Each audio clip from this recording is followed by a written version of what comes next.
Bismillahirrahmanirrahim. Alhamdulillahirabbil alamin. Wassalatu wassalamu ala asyrafil anbiya'i wal mursalin wa ala alihi wa sahbihi ajma'in.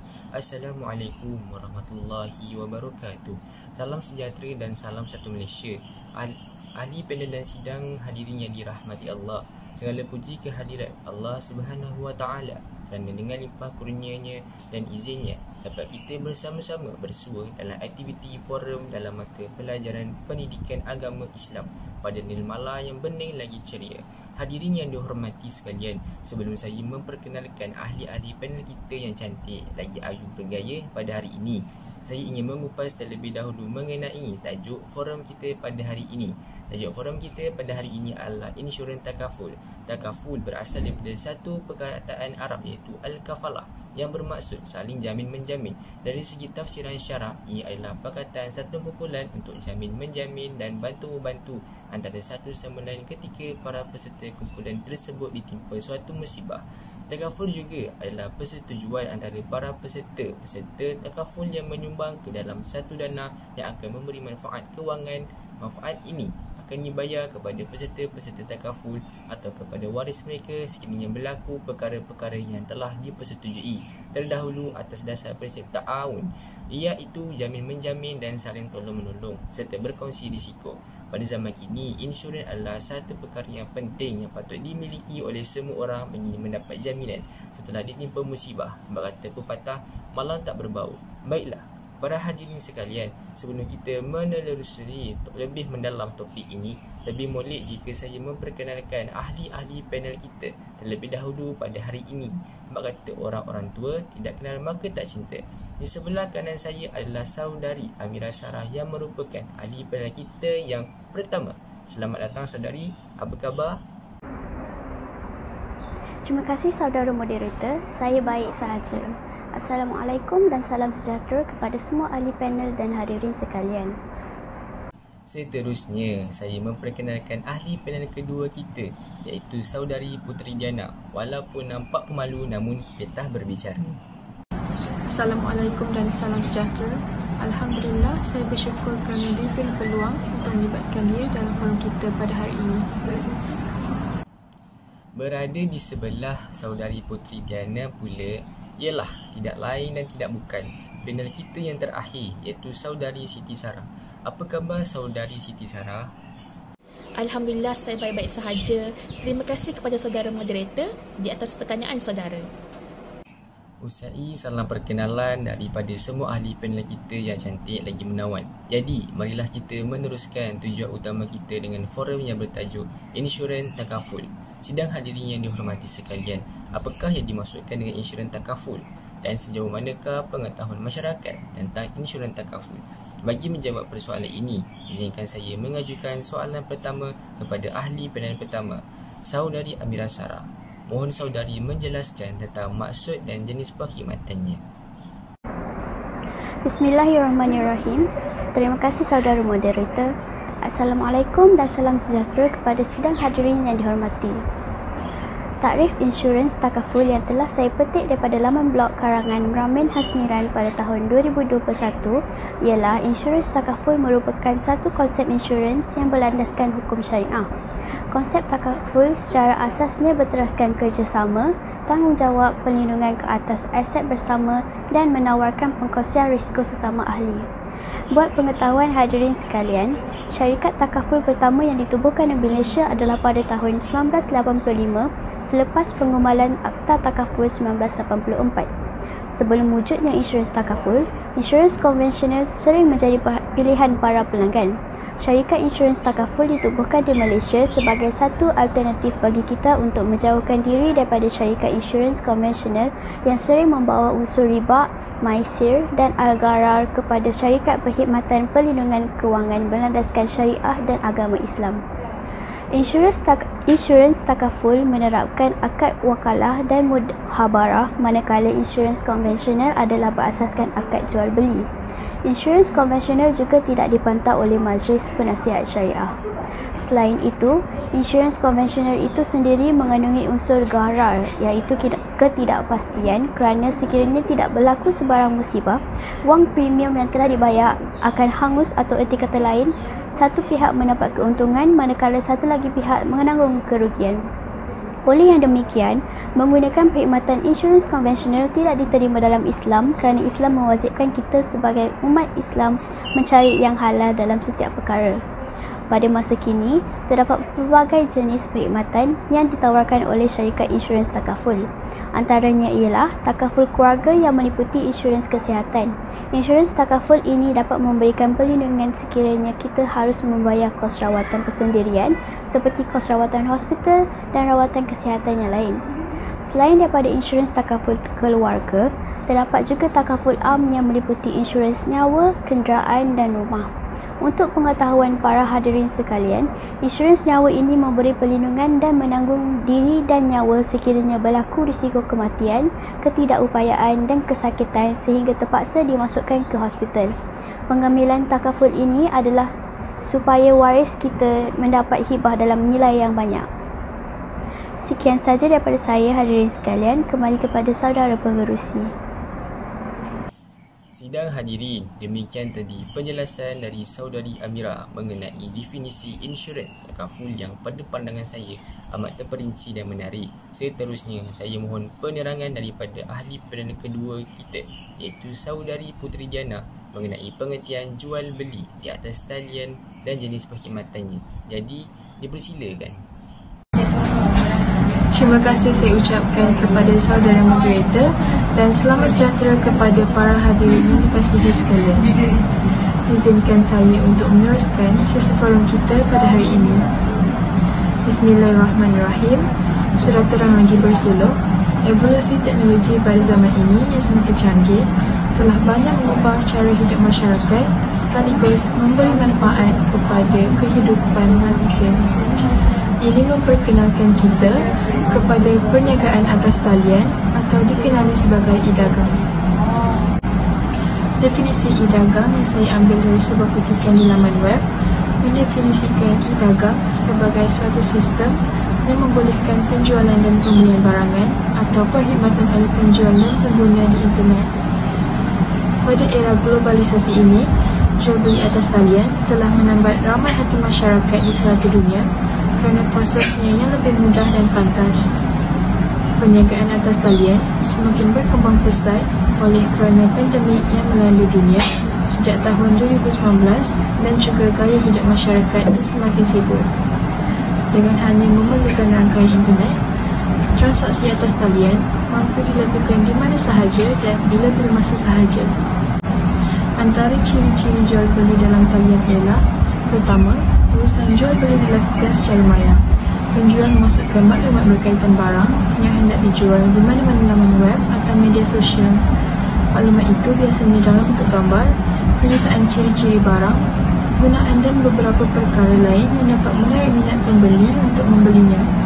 Kedua, barang dihantar kepada pembeli oleh ejen penghantaran.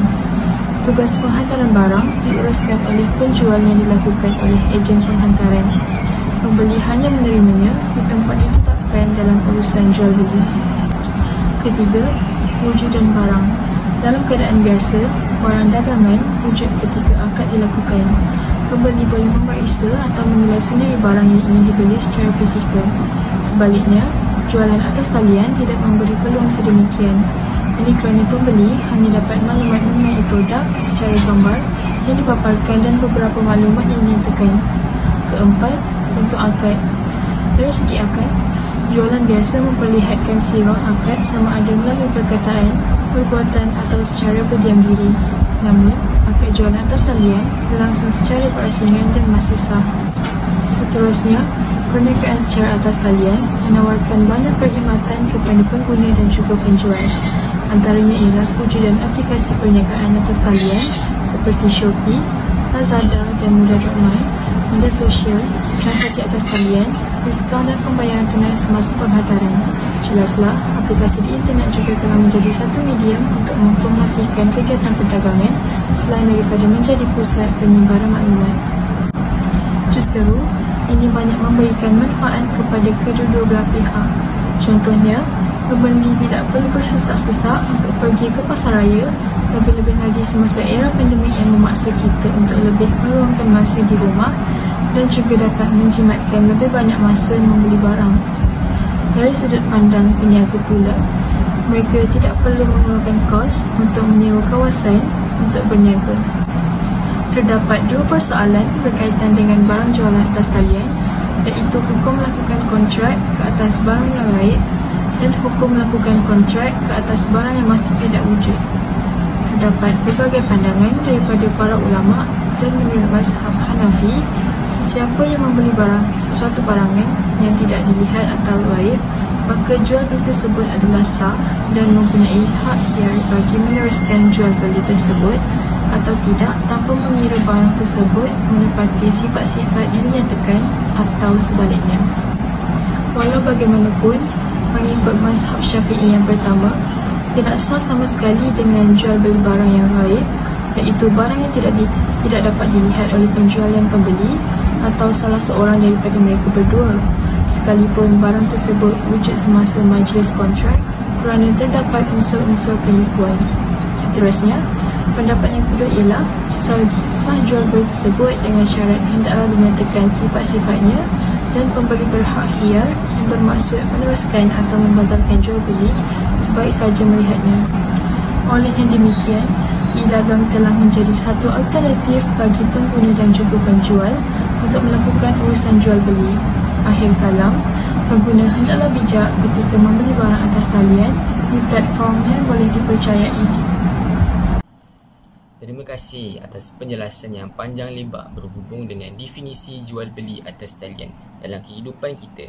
Sehubungan dengan peredaran zaman pada masa kini, kita seharusnya mahir dalam penggunaan aplikasi-aplikasi yang menawarkan proses jual beli atas talian seperti Shopee dan Lazada agar kita tidak ketinggalan zaman seperti pepatah bagai katak di bawah tempurung. Oleh itu, soalan saya yang seterusnya kepada saudari Sarah adalah kepentingan insurans takaful dalam kehidupan seharian kita. Jadi dipersilakan saudari Siti Sarah untuk memberikan ulasan. Bismillahirrahmanirrahim, sahabat-sahabat ahli panel dan juga sedang hadirin yang dihormati sekalian. Terima kasih kepada saudara moderator di atas pertanyaan saudara yang mana pada saya sungguh menarik sekali. Persoalannya, apakah kepentingan insurans dalam kehidupan ini merupakan satu persoalan yang sangat bernas. Apabila kita membicarakan tentang insurans, kedengarannya insurans ini sebagai satu hal yang remeh-temeh, namun tanpa kita sedari, insurans memainkan peranan yang sangat penting dalam kehidupan serba moden kini. Konsep insurans adalah sebagai persiapan atau persediaan untuk menghadapi hari-hari yang akan datang. Apa yang akan berlaku pada hari esok, tiada siapa yang akan tahu. Umpama pepatah sediakan payung sebelum hujan. Seandainya kita sentiasa beringat dengan pepatah ini, sudah pasti kita akan berebut untuk menyertai insurans sebagai jaminan masa hadapan.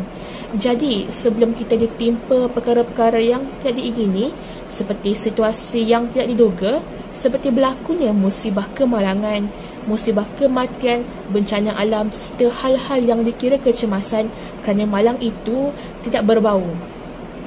Oleh sebab itu, seeloknya kita mengambil perlindungan insurans yang mana bukan sahaja bakal melindungi diri kita, namun turut bakal melindungi ahli keluarga yang lain.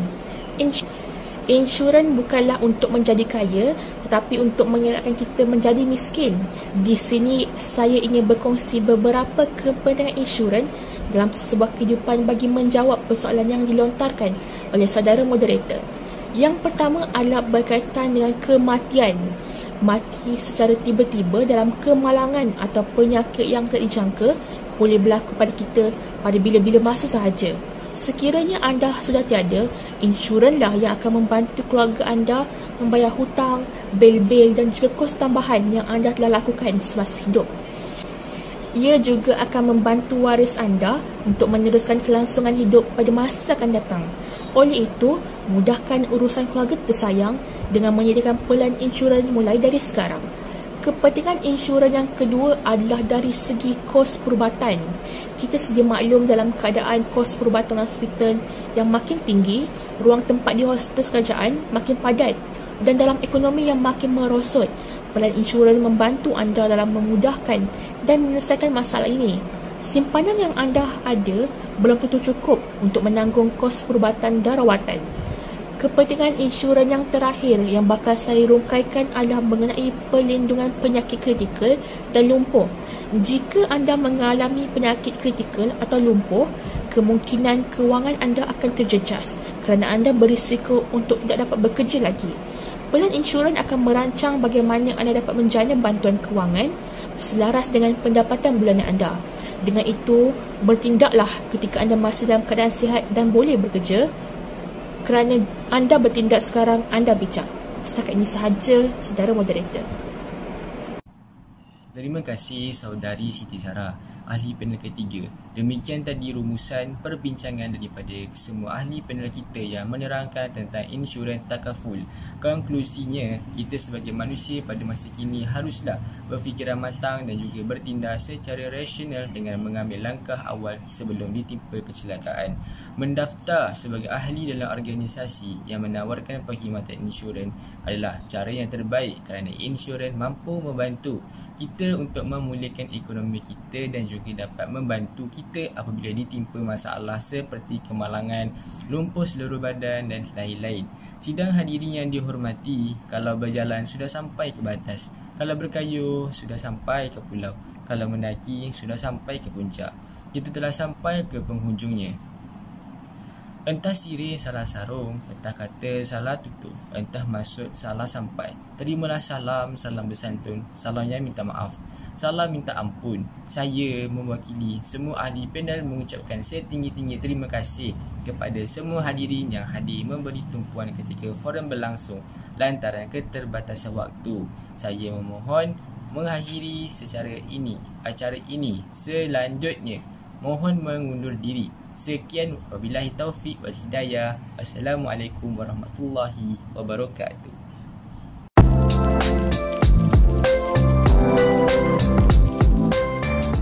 So, kita dah sampai ke bahagian terakhir, sesi soal jawab. Jadi dipersilakan kepada para penonton untuk bertanya kepada panel-panel kita.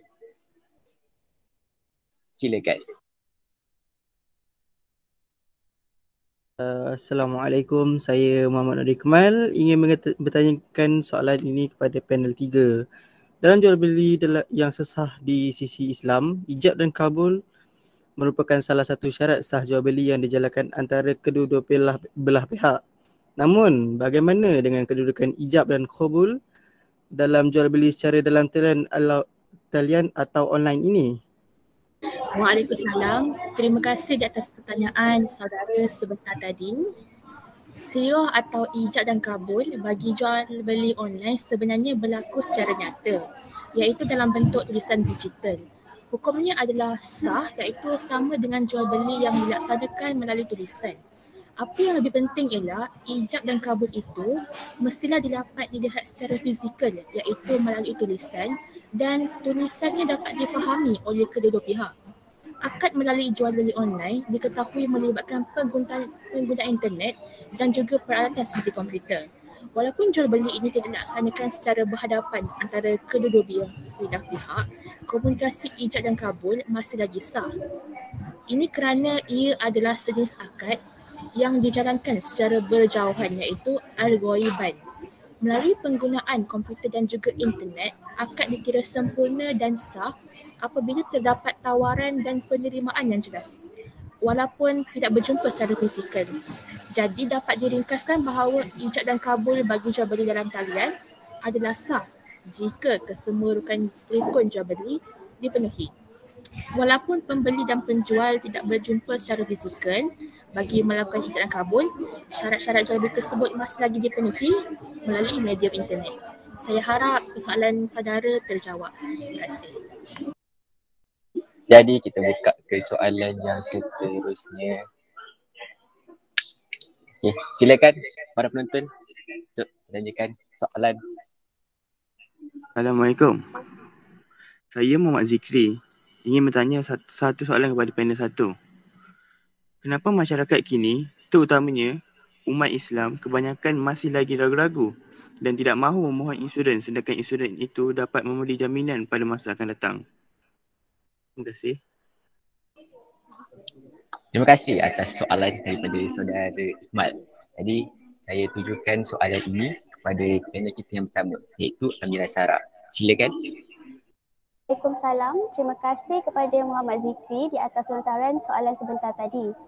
Sebab mengapa masih ramai yang tidak percaya akan takaful ataupun insurans ini adalah kerana pada segelintir mereka cukuplah hanya dengan tawakal jika ditimpa masalah. Namun di sini kita sering lupa bahawa usaha dan tawakal perlu berjalan seiring. Selain itu, antara sebab-sebab masyarakat tidak mengambil takaful ataupun insurans adalah kerana mereka sering beranggapan mereka belum mampu lagi untuk memiliki takaful ataupun insurans ini. Tidak dinafikan bahawa polisi takaful biasanya adalah paling ideal bagi mereka yang mempunyai tanggungan seperti isteri dan anak. Tapi sebenarnya sebaik saja kita mempunyai pendapatan, kita sepatutnya sudah memiliki takaful. Bahkan ia lebih ideal untuk dimiliki sejak muda kerana harganya akan menjadi lebih mahal atau kalau kita lewat mencarum. Kalau masa sihat sudah kata tak mampu mencarum takaful, bagaimana pula nanti jika ditimpa musibah? Saya harap ini serba sedikit menjawab soalan saudara.